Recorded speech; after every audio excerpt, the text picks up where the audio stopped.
porque es un libro que escribí estando embarazada de mi bebé. Y vais a oírme decirlo en la presentación todo el rato que lo escribimos juntas, que siento que lo escribimos a 4 manos, porque yo empecé el libro estando embarazada de Benita, sin saberlo, y lo acabé estando embarazada. Entonces me hace mucha ilusión también por eso, ¿no? Porque siento que es el libro de la bebé. Y le digo a la bebé que ha escrito el libro antes de nacer, y que cómo se siente de orgulloso de haber escrito el libro antes de nacer y de haberlo publicado ya antes de un año, ¿no? Entonces, no sé, es algo muy sentimental este libro, y de los 2 libros que he escrito, ahora diría que es mi favorito porque, no sé, porque por toda la situación de cómo lo escribí. Y bueno, hemos tenido un problema técnico. Yo había hecho una presentación como del primer libro.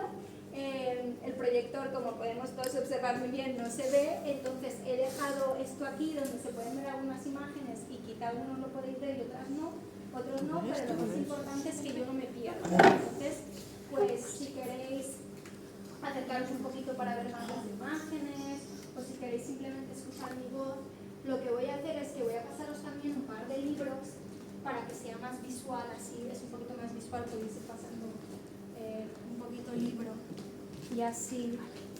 Ay, yo quería grabar la presentación, lo estás grabando tú, muchas gracias. Ni me acordaba. Y así también pues tenéis eso para ver, ¿no? Porque en el libro hay ilustraciones, etc. Entonces, este segundo libro es el segundo libro de la colección de Almalanis y se llama Almalanis y la noche de las brujas. Ya está disponible en Amazon desde el 10 de septiembre. Lo dije tarde porque fue una locura. En todos los libros me ha pasado que lo explicaré, como que lo que se está viviendo en el libro lo vivo yo en mi vida real, que es algo como súper perturbante y no sabía qué pasaba porque yo nunca había escrito un libro. Entonces constantemente me encuentro con retos, pruebas, desafíos, que son lo que los protagonistas están intentando aprender en el libro. Es algo muy fuerte del libro. Y bueno, ya está disponible, solo está disponible en Amazon, está disponible en tapa dura y en tapa blanda. Y cada libro tiene un lema. El lema del primer libro era espera, que me he quedado en blanco, que es muy fuerte hablar ante las 2 personas. El lema del primer libro era: es mejor tener una curiosidad insaciable que una inteligencia ilimitada. Y eso expresaba muy bien la esencia del primer libro. Y la esencia de este segundo libro lo expresa esta frase: el corazón tiene una sabiduría que la mente no posee. Entonces esta es un poco la enseñanza que hay en este segundo libro.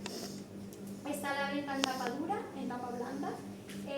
Son 2 formatos muy distintos. A mí me gusta más el de tapa dura, pero por política de la impresión de Amazon siempre tiene que ser más caro con tapa dura, porque la tapa es más cara. Entonces también he dado la opción de tapa blanda. Y luego está disponible ahí donde Amazon hace impresión a demanda, que es Europa, Estados Unidos, Australia y México. Y hoy, en plan un poco gángster, lo estoy vendiendo aquí, que eso es algo como súper legal. Pero bueno, he traído algunos ejemplares.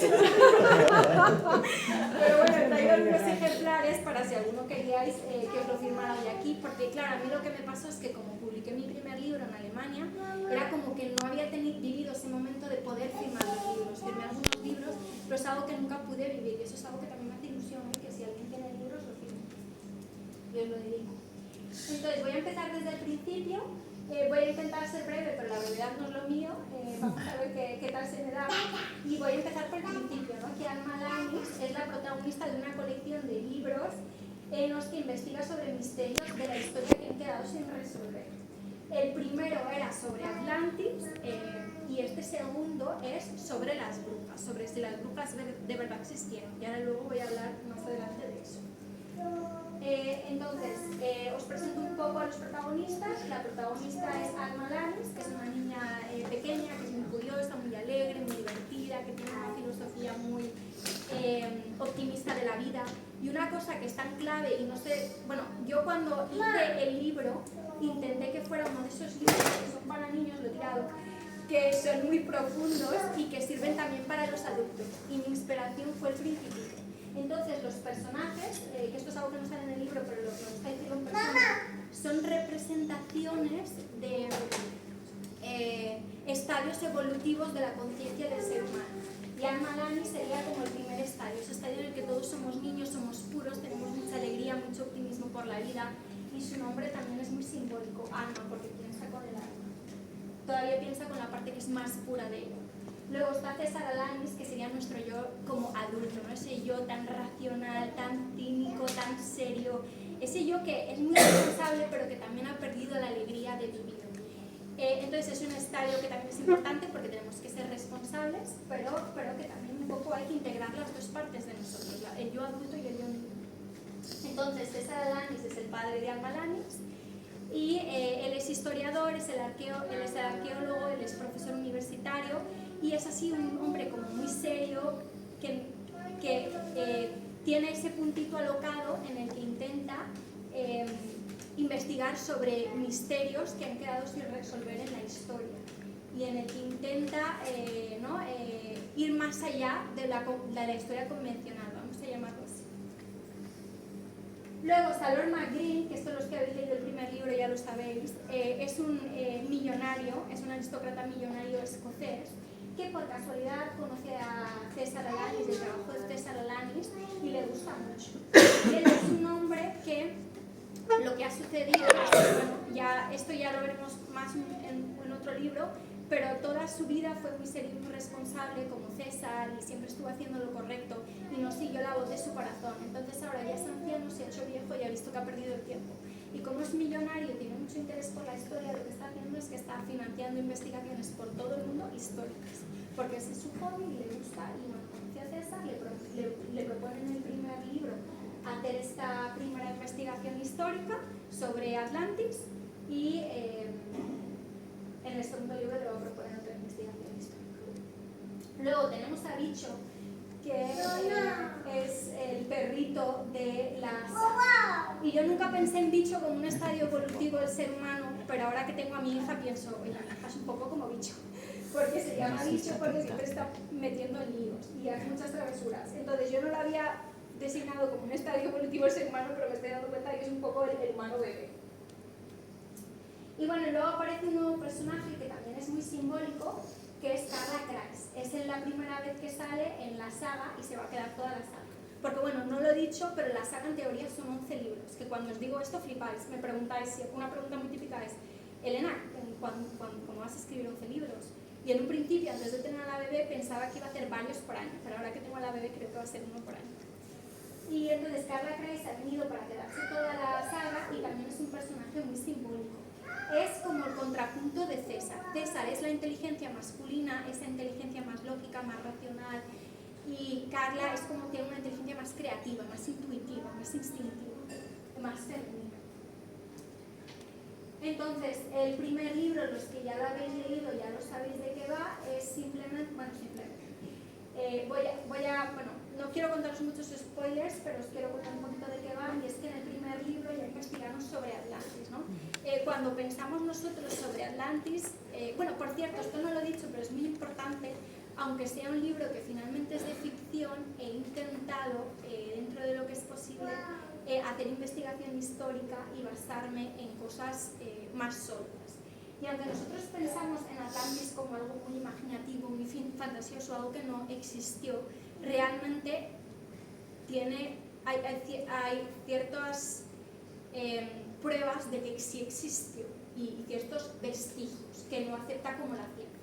Por ejemplo, esto se habla todo en el primer libro, ¿no? ¿Por qué decimos que es el océano Atlántico? Porque se creía que ahí estaba Atlantis, que era una isla muy grande y que estaba en el medio. Platón escribió sobre Atlantis, describió cosas como su flora, su fauna, entonces pues hay bastantes vestigios de que existió y que fue una isla que realmente existió, y esto se habla en el primer libro.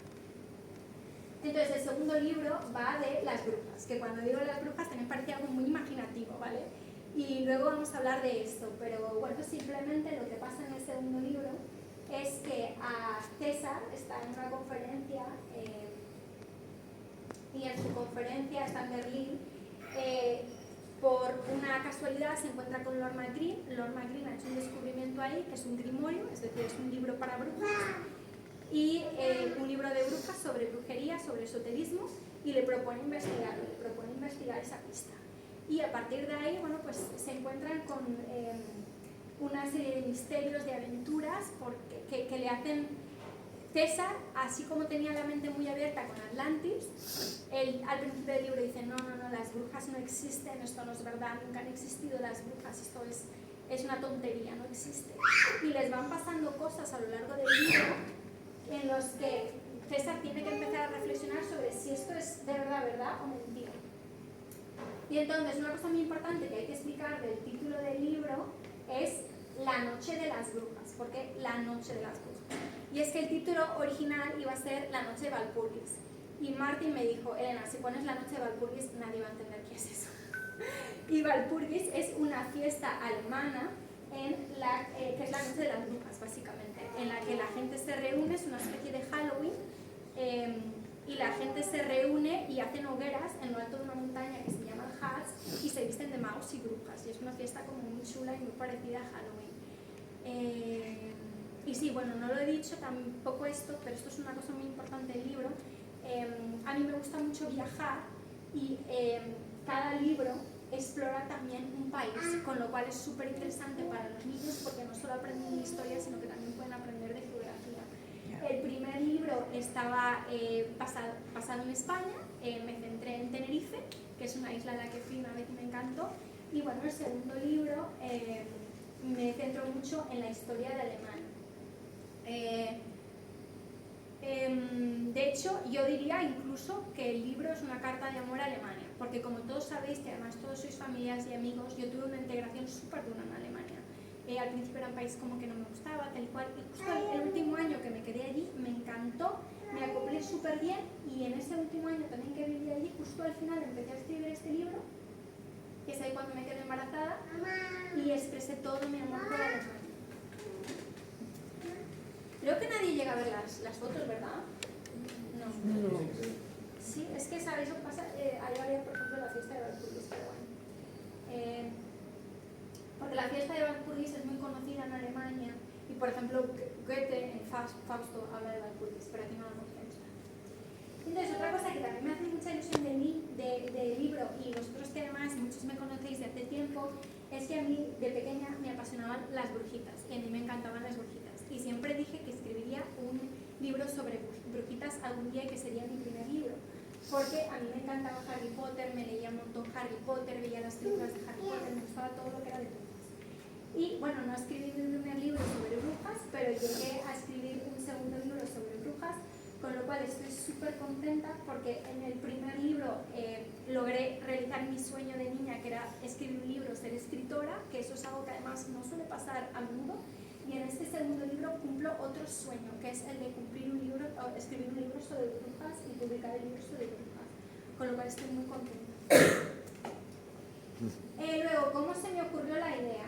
Entonces, algo que me pasó intentando escribir un libro sobre Alemania, que yo tenía claro que quería hacer un libro de Alemania sobre Alemania, es que Alemania tiene una historia súper oscura.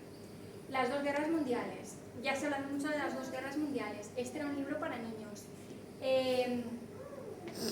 No sé, no quería hablar tampoco de la caída del muro de Berlín o algo así, quería que fuera algo todavía más antiguo.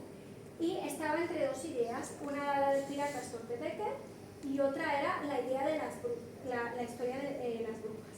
Primero salió de la historia de Piratas Tortebecker porque Martín me habló sobre esto y bueno, la idea no salía, había que ir un poco como al norte, que es donde está el mar, y poner lugares en el libro que estuvieran cerca del mar. Esto no salía, no surgía. Y yo encontré un libro que está escrito en inglés, que se llama Heal the Witch Book, donde hablaban de una cosa que se llama la herida de la bruja, y ahora es como que se está haciendo más conocido este concepto. Y yo leí este libro y era un libro así como muy esotérico, pero donde la escritora había intentado fundamentar lo que estaba explicando en cosas científicas, en cosas históricas. Y en este libro descubrí una cosa que yo no sabía. Y es que todos pensamos que históricamente la caza de brujas, la quema de brujas, bueno, al menos yo lo pensaba, es una cosa como que pasó en Salem, en Massachusetts, en Estados Unidos y ya está, se acabó. Pero no, leyendo el libro descubrí que realmente había habido un feminicidio muy fuerte alrededor del mundo, que todavía existía, de hecho, en muchos países, y que, bueno, dentro de este feminicidio había sucedido en Europa muy fuerte, y de todos los países en los que había sucedido, el epicentro había sido Alemania. Con lo cual ahí encontré mi tema, ¿no? Que eran las brujas. Y bueno, voy a empezar a hablar de si las brujas eran reales o no, porque este es un tema muy interesante del libro, y en el primer libro, en la presentación, no compartí muchos datos históricos sobre el libro porque quería que descubrierais leyendo el libro los datos históricos. Pero ahora me gustaría hablar de ese punto, de ¿eran las brujas reales? Porque es algo que, o sea, me impactó tanto leer sobre la muerte de todas estas mujeres en el libro, que yo leía el libro y lloraba, era muy fuerte, las sometían a torturas, esto de verdad pasó en todo el mundo, las torturaban para al final matarlas, para que confesaran y matarlas, no les daban la opción de... No tenían ninguna forma de defenderse estas mujeres, vamos a decirlo así porque no quiero entrar en detalle, ¿no? Pero las torturas eran terribles. Y históricamente todos los historiadores coinciden en que las brujas no existían y que no eran reales, pero yo haciendo mi investigación no llegué a esa conclusión. Comparto aquí una frase de Paracelso que dice: la magia no es brujería sino sabiduría suprema. Y es que la conclusión a la que yo llegué investigando, haciendo esa investigación, es que a lo que llamaban brujas eran como médicos naturales, eran matronas. Por ejemplo, estas mujeres que quemaban eran mujeres que tenían muchos conocimientos sobre medicina natural y sobre todo sobre partos, sobre embarazos, sobre pospartos, sobre temas muy femeninos. Entonces ese era un tema que claro, yo estaba trabajando también en mi vida, porque yo estaba embarazada de mi bebé, ¿no? También estaba embarazada. Entonces estoy sonriendo para la cámara porque ahí está mi bebé. Cosas. Y entonces pues me chocó mucho, ¿no? Era muy fuerte. Y bueno, voy a hablar ahora de lo que es la herida de la bruja porque también es muy interesante este concepto. Entonces, la herida de la bruja es como una herida intergeneracional. Vale, no sé por dónde empezar a explicar este concepto porque yo creo que cuando lo empiezo a explicar vais a pensar que estoy loco. Pero recordemos que esto pasó en toda Europa, ¿vale? En España no pasó mucho, pero pasó en toda Europa y pasó alrededor del mundo estos feminicidios. Y ahora mismo se ha demostrado, que lo tengo en otra slide, que el trauma puede heredarse a través de los genes. Hoy en día han demostrado los científicos, los investigadores, que los descendientes de los que fueron a Auschwitz tienen este trauma en sus genes. Entonces, a la conclusión a la que llegó el autor en el libro y a la conclusión que se puede llegar fácilmente es que los descendientes de las personas, de las mujeres a las que las quemaron, tienen también este gen dentro de ellas.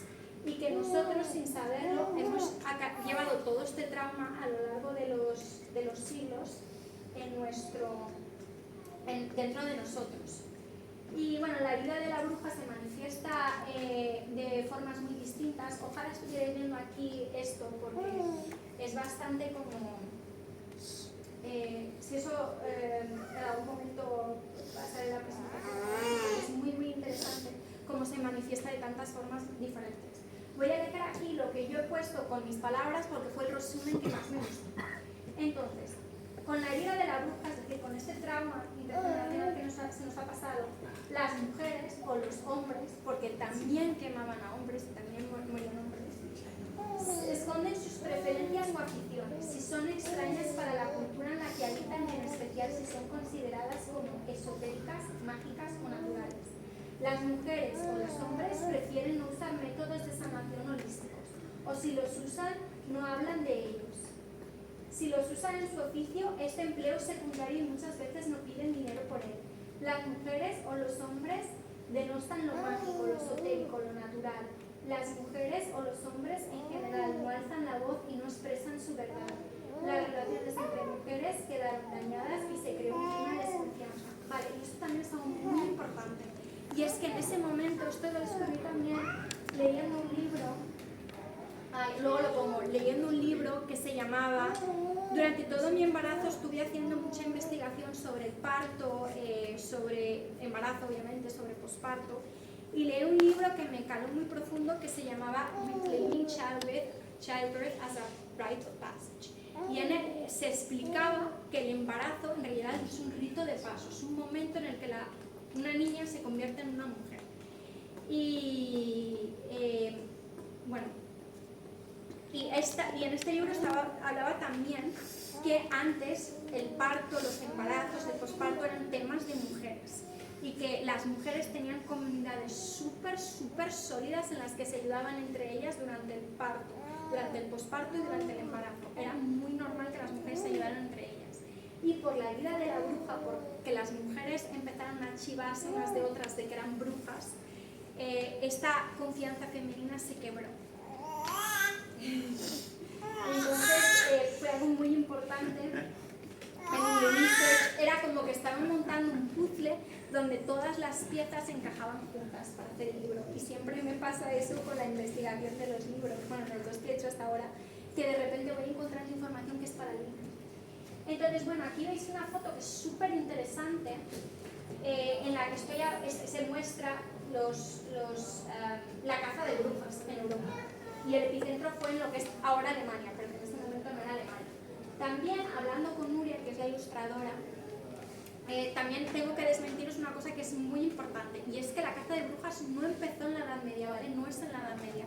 Fue a finales de la Edad Media y fue en lo que se conoce como la edad contemporánea, ¿vale? Entre los siglos XV y XVIII. Entonces no es algo como tan lejano, es algo más reciente. Entonces, como he contado, durante todo el proceso estuve con mi hija, empecé a escribir el libro estando embarazada, aunque no lo sabía todavía en ese momento, y esto es algo que me ha impactado mucho de escribir libros, que lo que empiezo yo a escribir en el libro se empieza a plasmar en mi vida real, y la información que necesito para el libro llega a mi vida real. Es algo muy fuerte, ¿no? Ahora, por ejemplo, no sé, estoy en un momento de mucha tensión con lo del viaje, que el libro también se está publicando, y veo muy claramente el paralelismo con lo que están viviendo los personajes. No sé, es algo muy fuerte, como que empieza a vivir las cosas que están pasando en el libro, ¿no? Y sí, es un proceso muy mágico. Es un proceso muy mágico.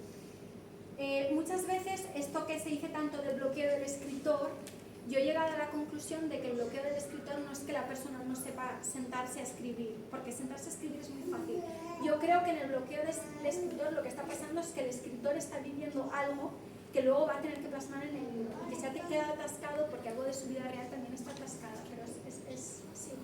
Es muy curioso. Cuando siga escribiendo más libros os seguiré contando sobre esto, porque la verdad sí me ha sorprendido mucho, ¿no?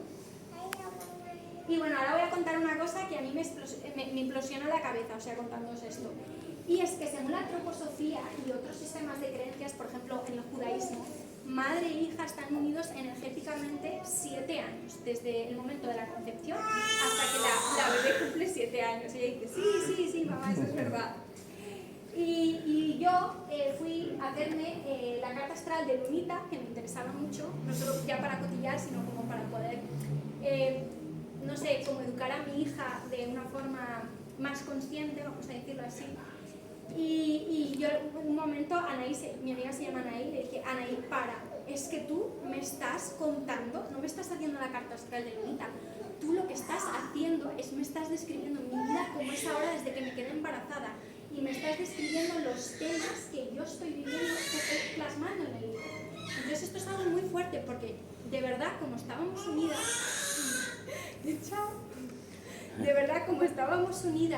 ella de verdad me ayudó energéticamente a escribir el libro. Los temas que se dan en el libro, los temas que estoy explorando en el libro, todos estos temas son temas que se dan en su carta astral, con lo cual me quedé alucinada, ¿no?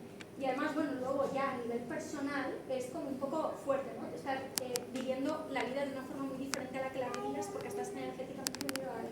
Pero esto ya es un tema personal. Entonces, pues bueno, wow, no me he enrollado tanto, está bien. Bueno, yo creo que no me he enrollado tanto, igual vosotros pensáis que sí. Entonces, para más información podéis ir a la página web del libro, que está almaalanis.com, con 2 as, almaalanis.com, y ahí ver toda la información. En teoría yo tengo una página web que ya salió en la primera presentación, pero no he tenido tiempo de acabarla. Y nada, muchas gracias por vuestra presencia. No sé si alguien quiere hacer alguna pregunta. A ti. Nada, no pasa nada, tranquilo. No que gracias a ti, no. Sí. ¿No estáis obligados a hacer preguntas? Sí, no, solo un